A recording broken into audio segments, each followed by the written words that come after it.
With our recent introduction of a pull forward hip belt, there's been a lot of people asking how they can trim the extra length on the hip belt strap to avoid it falling down or being a little bit too low on their body. It can be a little bit of a nuisance, but it's super easy to trim.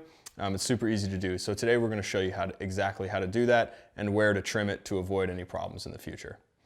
So first you're going to start by grabbing the pack and actually throwing it on and getting your hip belt tightened to the point where you're going to be using it most of the time.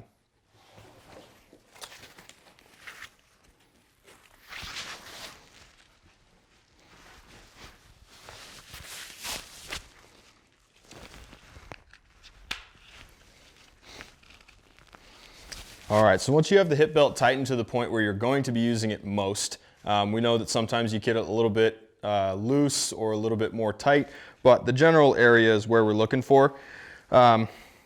This is not where you want to reference, and this is not where you want to cut. The main problem being in that is when you actually go to release that, it's going to be too short and you'll end up running the strap through those and it'll fall out. So what you want to do is get it tightened to the point that you're going to use it, and then loosen it to the point where you would most loosen it to take the pack off. So as loose as you'd ever wear it when you're removing the pack. And at that point, you can reference, or you can take a reference and chop it to where you at least have, we'd recommend about 8 inches, just to avoid any situation where it would get pulled through and it would come off of the buckle. So leave it about 8 inches off of the front there, and you can take a marker or just a knife and make a little notch in there, just so when you take the pack off, you can reference that spot. So now that we've got the general area that we want to cut, we're going to go ahead and take a Sharpie, marker, or any sort of marking implement and just make a general mark there. Same on this side. Go ahead and take it about 8 inches or so. Obviously both sides, it's not super important that they match. It's just to get rid of that extra material at the end there. All right. Now we can go ahead and remove the pack and we can make the cuts.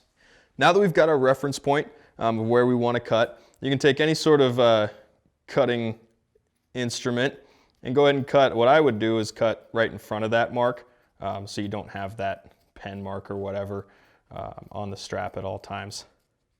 And just go and make a cut just right in front of it.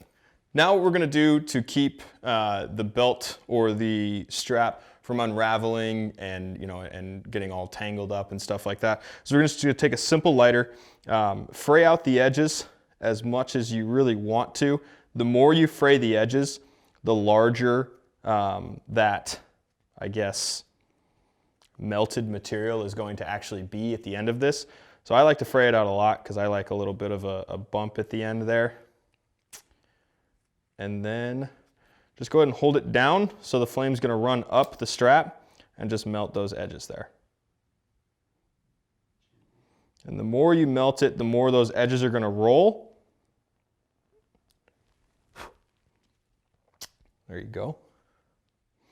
The more those edges are going to roll and the more of a safety is from that actual tearing and tangling you're going to get. It creates more of a barrier between that. Just go ahead and let that dry. It's probably not going to be the prettiest thing in the world, but it works great, and it's definitely going to save you a lot of the frustration in the future of having those straps rolled down. And if you want a little extra security after singeing those edges so it doesn't fray on you, you can fold it back on itself like it originally was and just run a really simple stitch through both sides. That will create that rolled edge that'll keep it from pulling through the buckle, and it just adds a little extra security from fraying and all that stuff.